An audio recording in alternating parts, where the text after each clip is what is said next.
are Locked On Rays, your daily Tampa Bay Rays podcast, part of the Locked On Podcast Network, your team every day. Hello, my name is Kevin Weiss. I'm Ulises Sambrano, host of Locked On Rays, part of the Locked On Podcast Network. You can subscribe to Locked On Rays on Apple Podcasts, Spotify, Stitcher, Odyssey, and online at fanstreamsports.com. We're also streaming and publishing on YouTube as well. Also, you should make sure you follow us on Twitter and Instagram at Locked On Rays, and email us anytime, lockedonrays@gmail.com. This episode is brought to you by Spotify Green Room. Download the app and join Ulises and I this week to get in on the Tampa Bay Rays action and conversation. That's Spotify Green Room. Ulises, it is a Friday, and traditionally, we're joined by Evan Klosky from Channel 10 WTSP, but he had bigger fish to fry last night, working late into the night and early morning hours as the Tampa Bay Buccaneers won their first game of the season over the Dallas Cowboys at Raymond James Stadium. So we'll give him a pass here. I think he's been very, very busy. One thing I do want to note, and it is football. The team just did win a Super Bowl. I get that. It is understandable. But packed to the gills and engaged was that crowd. If we can just get a portion of those fans to the Trop, that would certainly be nice for the Rays as they enter the stretch run of the season and hopefully have a similar success that the Buccaneers had recently. It would be nice to see if Raymond James was in St. Pete and they get that same crowd. Yeah. Next to a U-Haul storage and an old apartment building. Yeah, I'm sure they would get the same 60,000. But regardless, Evans has a wing hangover, and he knows Tom Brady, so he knows those beautiful people. So it's okay. We'll give him a pass. Maybe he didn't want to preview Detroit Tigers against the Rays. Maybe he was like, you know what, that doesn't sound like something I want to do early on Friday morning. So that's okay. Yeah, he'll be back when the Rays get to play the Astros and the Yankees this season. Go. I think that's probably what's going to happen. But Ulises, you mentioned it. Of course, the Rays having an off day yesterday and now begin a 3-game set versus the Tigers, who, believe it or not, are third in the AL Central.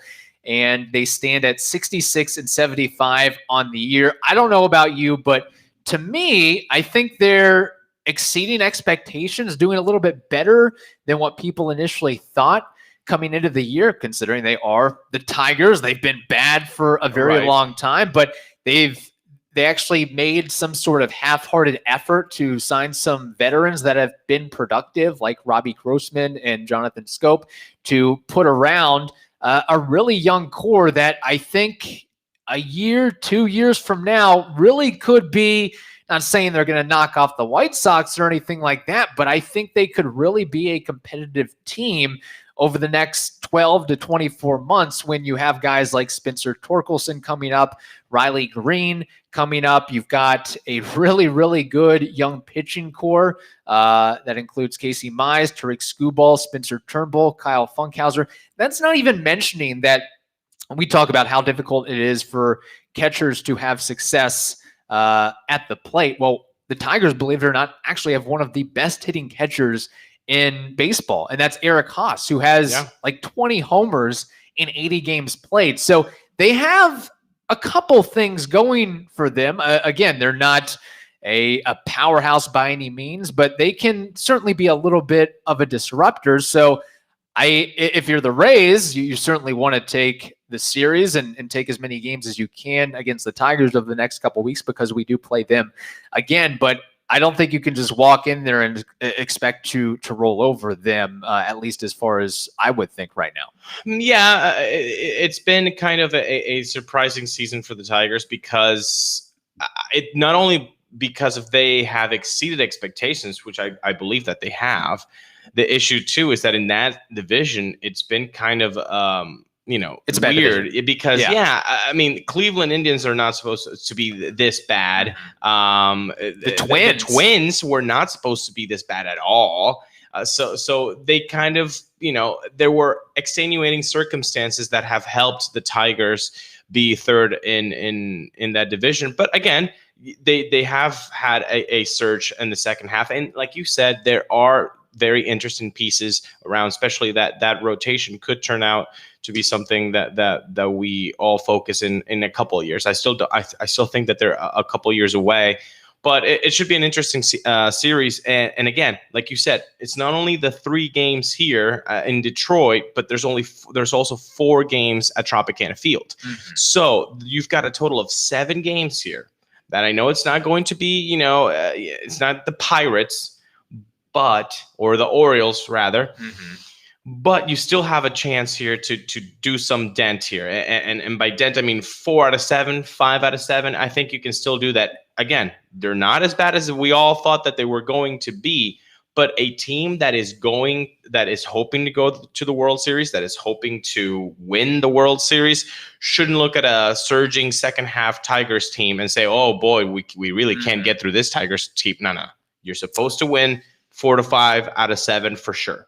4 for sure. Yeah. 5 would be nice. One guy that's really exceeding expectations or people thought this guy's out to pasture. Your boy, one of your all-time favorites, countryman. Yeah. MIggy Cabrera having a elder statesman resurgence. He's got a 730 OPS, 16 home runs, and 66 RBIs. He's also on a streak of 7 straight hits. I think it was against the Pirates or a crap team, but still, he's doing work as of late this year. I thought coming into the season, to start the season, it was like, okay, he's done. But he's putting things together. Good for him. It's funny, yeah. In his last 30 games, he's batting like he's a young, fresh 32-year-old. 290, a slugging of 480, on base of like 380 something. So it's been really nice to see him succeed. Maybe he can be a little bit quieter, or what I would want is a Rays victory, and then MIggy to perform well. So that would be the best case scenario for me personally. But yeah, nice to see him get going. It's gonna be interesting. I miss watching the Rays in different stadiums, and Comerica Park has always been one that I've always really liked. I don't know if it was because I really did follow MIggy's career a lot. So then I used to watch a lot of Tigers games growing up. But Comerica Park has always seemed like a really nice ballpark, a nice feel. It looks big, but also cozy. I don't know if that really makes sense, but I feel like if you're in right field and you get a power hitter like MIggy, you're like, oh, that's coming to me. I mean, that opposite head power, like that's right here. So if I want to catch a MIggy ball, probably got to go right field right now. So no, that'll be fun for me. Yeah, I know Nick Castellanos, when he was playing with the Tigers, would always complain about the dimensions of the ballpark. Like, I really got to work to hit a bomb out of here. I might get like 60 doubles, but I'd like to have more than 18 to 20, 22 homers. Which by the way, doesn't that speak to MIggy's prowess? 500 home runs in that carnivorous stadium. I mean, put him in Cincinnati. Put him in any of those sandlot. Put him in Fenway. Yeah. Oh my God. Put him at Yankee Stadium. Are you kidding? With that short right porch, he'd be just hitting dingers with one hand. It would be ridiculous. And I know people are talking about Giancarlo Stanton and all that, but he has a little bit of help with the stadium. I want to see it in Comerica Park for 10, 15 years. Yeah. You mentioned it. Speaking of MIggy Cabrera, look, he's got one of the, he's set for many, many lifetimes over with his contract. Now, despite his success so far this season, there has been a decline over the last couple of years. And when you add in the fact his contract, he is owed $32 million next year, $32 million the year after that in 2023. There's also a couple of options available where the buyouts would be several $1 million as well. My question, Ulises, speaking as of today, will MIggy finish his career in a Tigers uniform, or will the Tigers release or get rid of him before that contract is up come 2023? Depends on the team's competitiveness. You threw out the word how they can be competitive. Are they competitive next year? and the year after, because I feel like if they're not, if it's something like this year, then you have to play them because you got to get people in the seats. The chase to 3,000 hits is going to be very important for Tigers fans. So you got to get people in the seats. Yeah. This is every time he'll pass somebody that's a baseball fan that you, as a baseball fan, you want to be there. Oh, I was there when he broke, Jeter's record or whatever, whoever he keeps on passing. So that's something that gets people in the stadium. And if the team is not competitive, then you need a MIggy Cabrera. It doesn't matter the $32 million. That franchise is not owned by Stu, so they can pay it out without a problem. The issue comes here is if the team starts to get competitive and MIggy is not having competitive at-bats, sort of like what was going on in April and May, then you do have a very tough decision, just like it happened with the Angels and Pujols. They just looked at themselves and said, you know what, let's get Walsh some more at bats, and we want Ohtani in the lineup. And so those are the things that are going to happen. Again, I think the Angels fool themselves because obviously they're not competitive. So I think they might have made a little bit of a mistake there because I think Pujols has been doing rather nicely with the Dodgers, but I haven't looked at his numbers. But I feel like he hasn't been the same Pujols from April and May with the Angels than with the Dodgers. But we'll see. I think it's the competitiveness factor. If the Tigers are competitive, that would be a Pujols situation. If they're not, if it's something like 2021, you're going to see MIggy. I think we need to, maybe if he's still on the team come next year, we need to make a trip to Lakeland for a spring training game to watch him. I don't know if the Rays would play the Tigers in spring training. It would make sense, but that might be go to the old Tiger Town and check them out and try to get an autograph or a picture or something like that and really, really soak in that moment there. That might be something to do. There's a couple other things about this series and matchup I want to mention. But first, we got to tell you about NetSuite. Now is the time to make the switch to NetSuite by Oracle, the #1 financial system. That's because NetSuite gives you the visibility and control of your financials, inventory, HR, e-commerce, and more. It's everything you need to grow all in one place. With NetSuite, you can automate your processes and close your books in no time, no matter how big your business grows. Failing to switch to NetSuite will leave you stuck trying to make sense of your books while your competitors sprint ahead. In fact, 93% of surveyed businesses increased their visibility and control since switching to NetSuite. And right now, special financing is back. NetSuite is offering a one-of-a-kind financing program only for those ready to switch today. So head to netsuite.com/lockedon, LOCKEDON right now. Get special financing at netsuite.com/lockedon. Again, that's netsuite.com/lockedon. Well, are you done working out? Are you perhaps recording a podcast and the sun is coming up and you're kind of hungry? You want something delicious, but you want something healthy as well? You know what I'm talking about. It's Built Bar.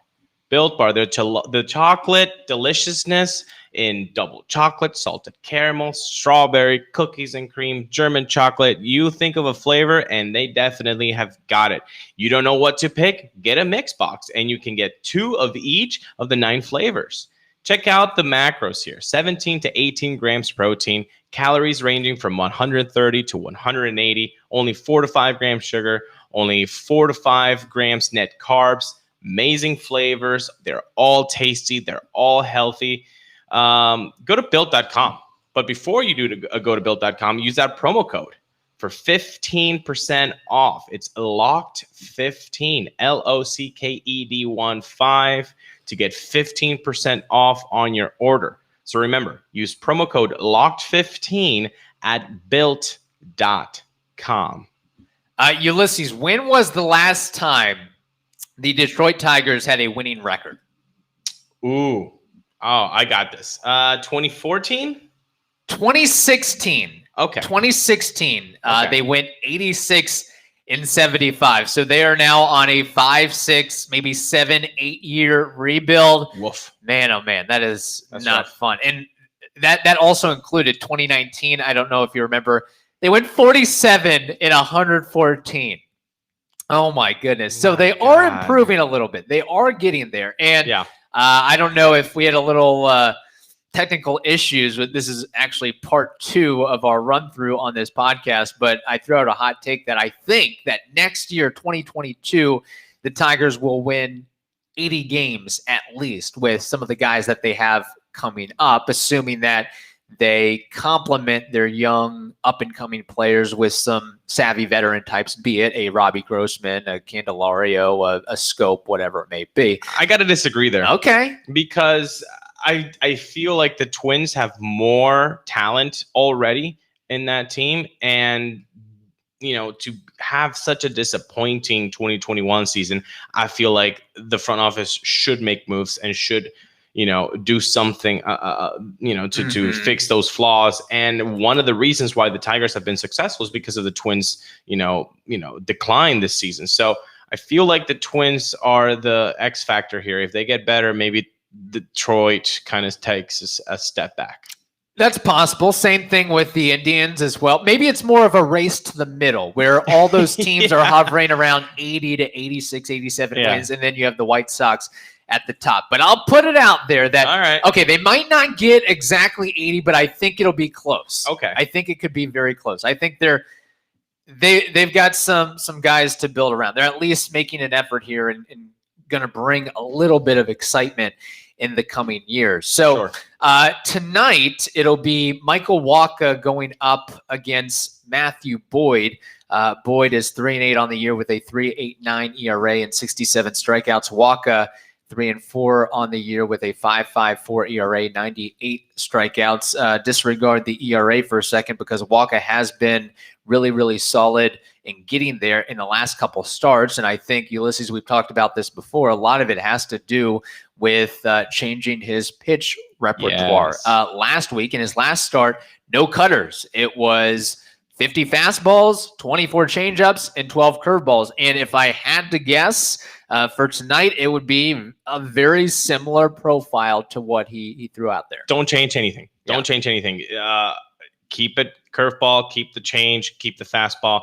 Scratch the cutter. The cutter was not cutting. The cutter was not doing anything. It was a meatball. It was a cement mixer. Yeah. Okay. Like BA likes to say. Don't. And he was getting hit on that so often, so hard. Even if you hadn't seen the pitch and you heard the sound or you saw the bomb, you could have guessed, was that a cutter? And then you'd say BA on the replay. Yeah, that's a cutter. So loving the fact that he's kind of ditched that. I really wish it would have happened sooner, but whatever, regardless. If Rays Nation has to understand this, if Wacha starts getting good results with this new pitch mix, this team is unstoppable. I mean, because I know everybody's the spotlight's like, oh, we don't have a rotation. We don't have a rotation. Now, if you have a Drew Rasmussen with a Shane McClanahan at the top, that's really nice. But then you have Wacha, Archer, Yarbrough that could provide some innings, Patino. Like now you start to see how it can, take shape, and you've got the best bullpen in the American League. It becomes a really, really group of guys that can really get you to the promised land and to the World Series. So Wacha being good, Wacha getting good results, Wacha ditching that cutter and saying, I'm going to be change-up curveball, that's good things. And let's hope that it works with the Tigers. Yeah, heck, I mean, Michael Wacha kind of earned his spot over Chris Archer because that was the thing. The Rays, are we going to go with a 6-man rotation or go back to a 5-man rotation? And Archer, for all intents and purposes, as of right now anyway, has been relegated to the bullpen in a relief role to provide help for Wacha and or Luis Patino. There's some other roster updates as well to look for tonight. I believe Brett Phillips is eligible to return from the IL after missing 11 days with a sprained ankle. So it'll be interesting to see whether the Rays send Josh Slow down or make another move. And then on the pitching side of things, Matt Wisler is headed back to the IL after making 5 pitches. It almost sounds like that. It sounds like a Chris Archer footnote from earlier in the year.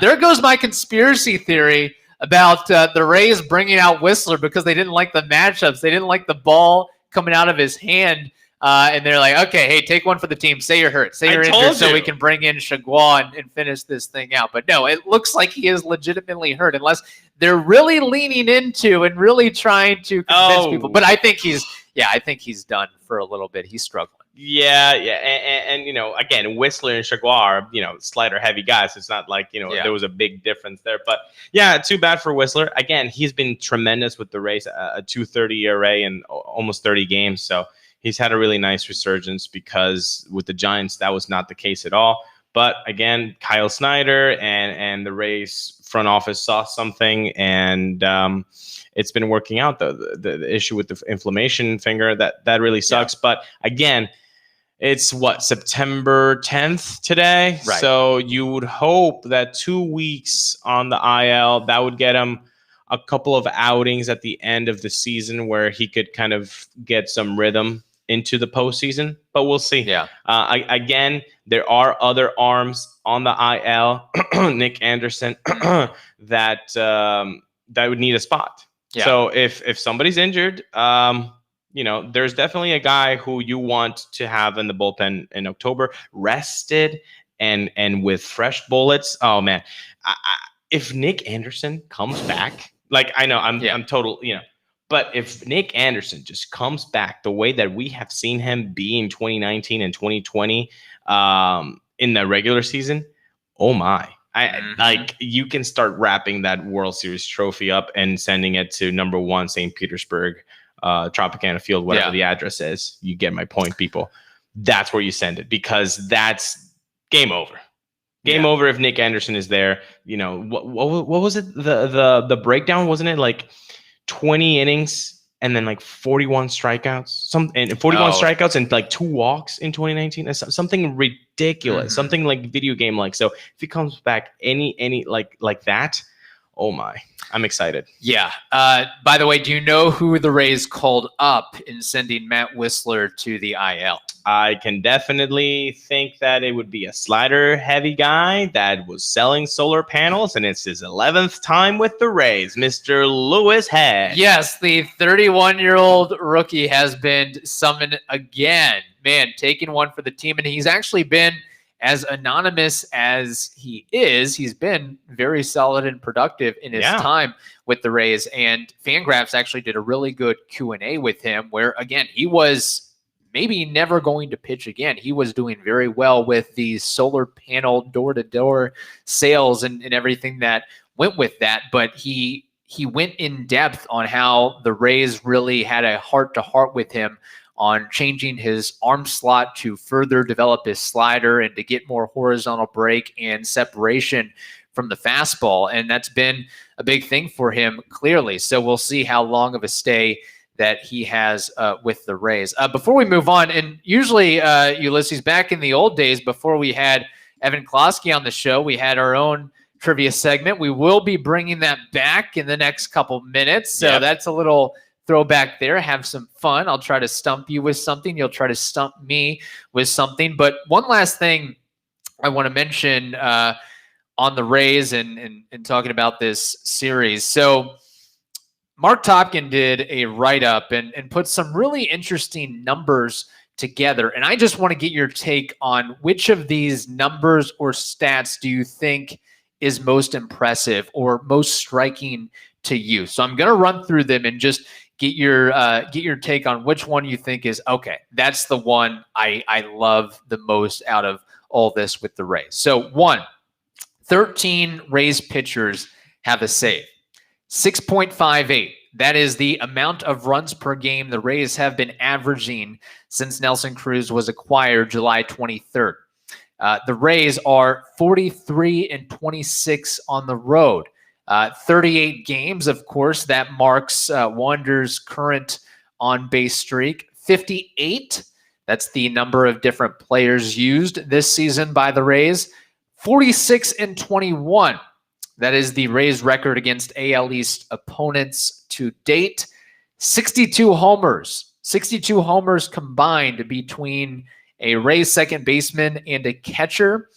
And 43 come from behind wins. Out of those 7, 8 numbers or stats I gave you, which one is okay? That's pretty freaking awesome. I mean, they're all great. They're all great. Yeah. And so by picking one, you're not negating the greatness of the other. Yeah. But I would have to go with, look, man, as a Rays fan, the one thing you always were harping on was the damn offense. I mean, doesn't everybody remember James Shields throwing a damn shutout and then getting one solo homer shot and then losing the game 1-0, even though he struck out 13 guys? Yeah. Like, those hurt. And that was all over the rotation. I mean, that was all 2012. That was all, I mean, it happened all the time. It sucked. The whole thing we were hoping for is a damn good lineup and just people that could handle the bat. So one of those numbers, 6.58 runs since July 23rd.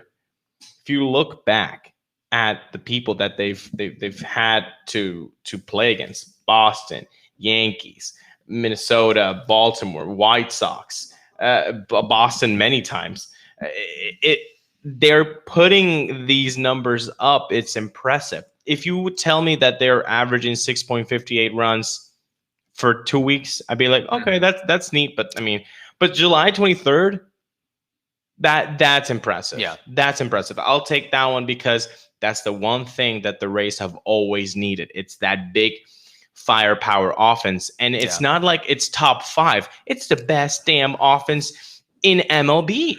No questions about it. I know people are going to throw, the Dodgers or the White Sox. Show me the numbers. Show me the stats. Excuse me. Show me the stats. So the stats, they're just incredible. And 6.58, I mean, that you are giving your pitching so much more of a cushion, so much more of confidence that even if somebody is not feeling 100% that day, they can give up 2, 3, 4 runs. You can throw a Michael Wacha with a cutter, give you 5 innings, 4 runs, and you can still win the game. You can throw out Ryan Yarbrough against the Red Sox on Labor Day and be down 7-1 and still win the game. Let's go. Yeah. And just the fact that, man, there's very few dead innings. There's very few. Oh man, these 3 guys get in an on base from one every of these inning. And get you've got top to bottom, 1 to 9. There's deep. So deep. Very few holes for sure. The depth is pretty amazing. Plus the pure talent as well. It's that time of year again, and all eyes are now turning to football as teams are back on the gridiron to start the football season. As always, BetOnline is your number one spot for all the pro and college football action this year. Head to the website or use your mobile device to sign up today to receive a 100% welcome bonus. BetOnline is the fastest and easiest way to bet on all of your favorite sports, from football, basketball, boxing, right to your favorite Vegas casino games. Don't wait and take advantage of all the great offers available for the 2021 season. BetOnline, your online sportsbook experts. And remember, use that promo code of ours, Locked On, LOCKEDON, Locked On at BetOnline. Today, I want to tell you about a simple way to get all the entertainment that you love without the hassle. DirecTV Stream brings your live favorites together like never before, which means you can watch your favorite sports, movies, and shows all in one place. And the best part, there is no annual contract. I've said this before. I hate annual contracts.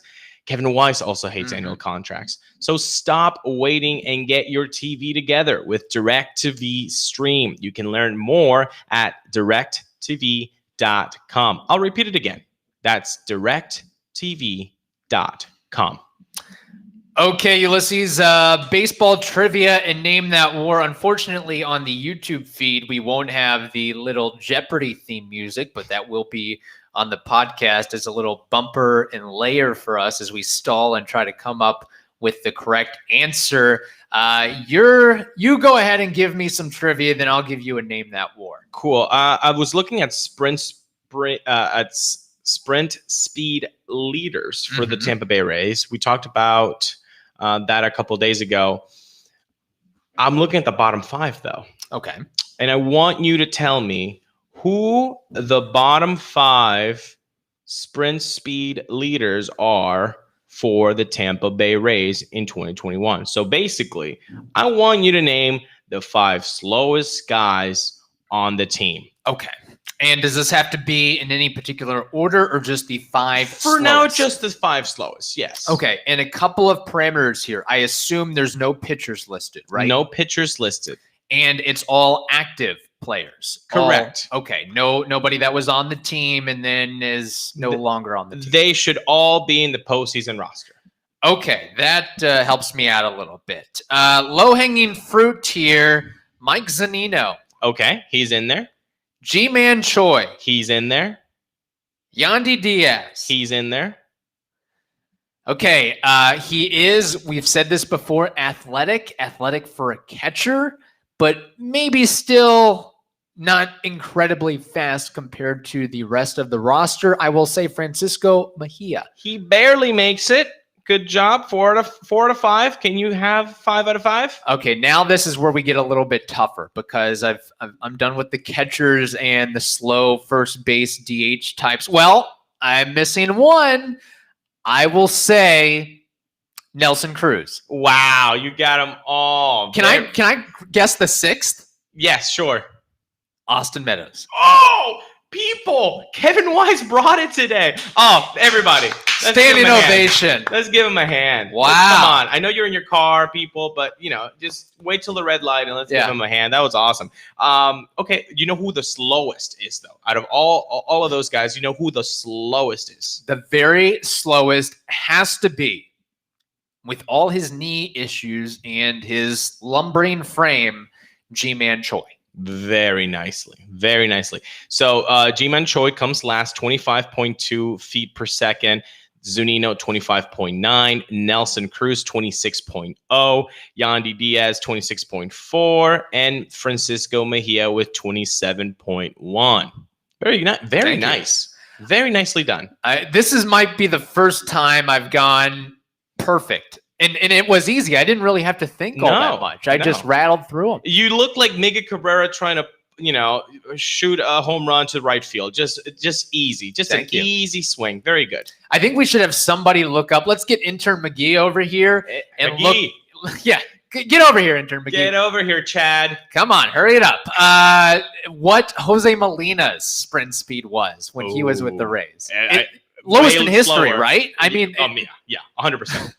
I mean, didn't Chris Rose get in kind of a hotbed with Molina because he said, I would beat Molina to first, and Molina got really offended. Oh my God. I would definitely take Chris Rose against Jose Molina in 2011 for sure. That that would have been a great fun marketing promotion. Hey, have fun with it. I know Molina probably wouldn't have found it that funny, comedic, but you pick somebody from the stand. Hey, volunteer to race Molina to first or something like that, or the sprint speed of his. So can you beat that? Yeah, can you beat that time? Something like that. Do it at Fan Fest or spring training. Although you don't want Molina to get hurt trying to leg one out, whatever it may be. Anyway, just some food for thought there. Okay, my Name That War question. Okay, where I give Ulises or Ulises gives me a player, and we have to guess what their career or active wins above replacement number is. Right.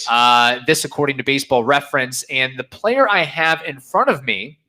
The Rays are playing the Tigers. This guy played for the Tigers and had quite a bit of success with the Tigers. And actually, his profile picture is him with a Tigers hat and a Tigers uniform.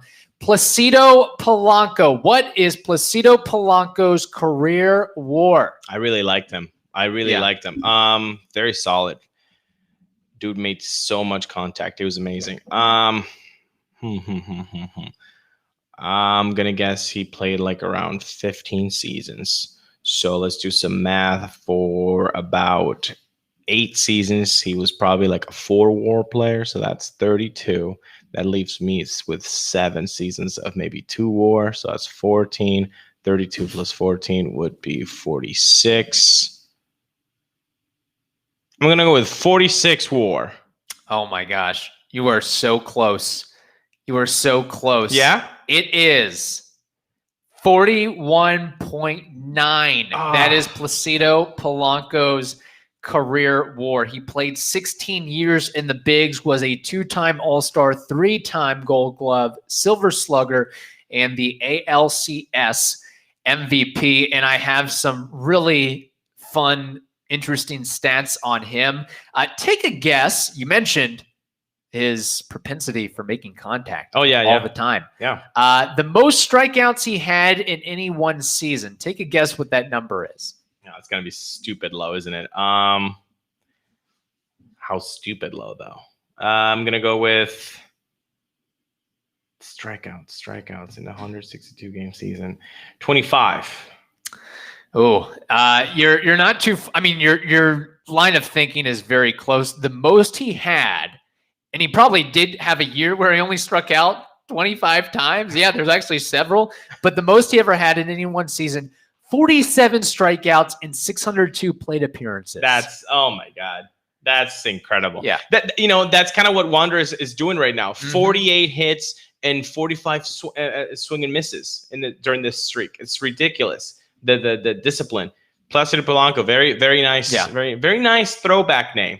Although I enjoyed him. Although the difference, I enjoyed him as well. The difference is Wander seemingly you would think would have much more of a power profile than Placido Polanco, who had 104 career home runs. Yeah, Polanco's career strikeout rate just 6.8%. Unbelievable. Not only that, but he doesn't get enough credit for how effective he was as a second baseman and third baseman. He retired with the highest all-time career fielding percentage for second baseman at 99.27% and the highest all-time career fielding percentage for third baseman at 98.34%, which are still career records. Very nice. Really, really good player. You just wish if maybe the power numbers were a little bit higher. Oh, everybody wants power. No, I'm just saying for a Hall of Fame case. Oh yeah.